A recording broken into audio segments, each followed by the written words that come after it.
तो बच्चों, बेटा कक्षा 3 में हिंदी में शीतकालीन अवकाश गृह कार्य में आज हम सभी करेंगे 1/1/2022 शनिवार का काम।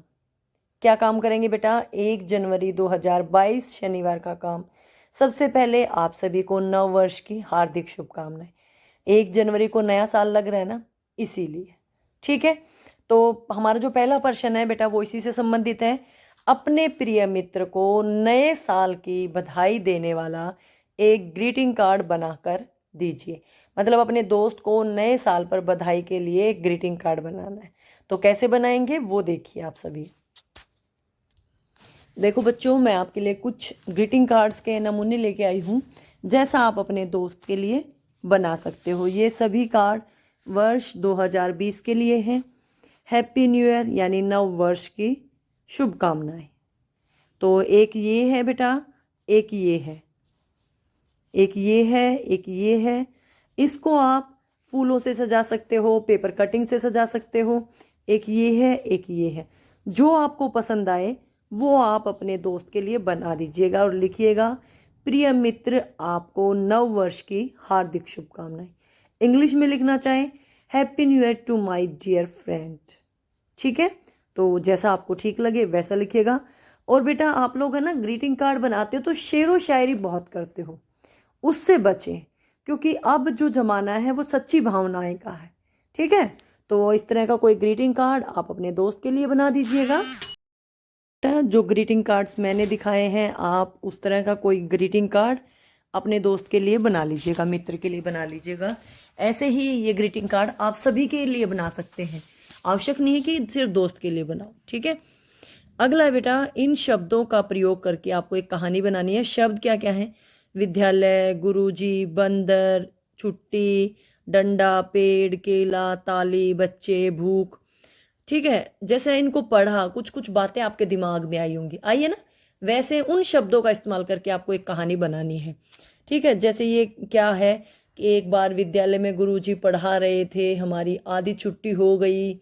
आधी छुट्टी मतलब जो आपका रिसेस पीरियड होता है, जब आपको मिड डे मील मिलता है, खाना खाते हो आप सभी, तो वहाँ बंदर एक पेड़ पे बैठा था, उसको बहुत भूख लगी थी। एक बच्चा केला खा रहा था, सभी ने डंडा मारकर बंदर को भगाना चाहा, है ना। बंदर भूखा था, उसको केला चाहिए था, तो उसको केला दिया। इस तरह से शब्दों का प्रयोग करके आपको कहानी बनानी है। मैंने भी आपके लिए एक कहानी बनाई है, अगर आपको अच्छी लगे तो आप ये भी लिख सकते हैं या कुछ इसमें फेरबदल करके भी लिख सकते हैं। देखिए हमारी कहानी। जो शब्द हमने पढ़ रहे थे उनसे संबंधित कहानी।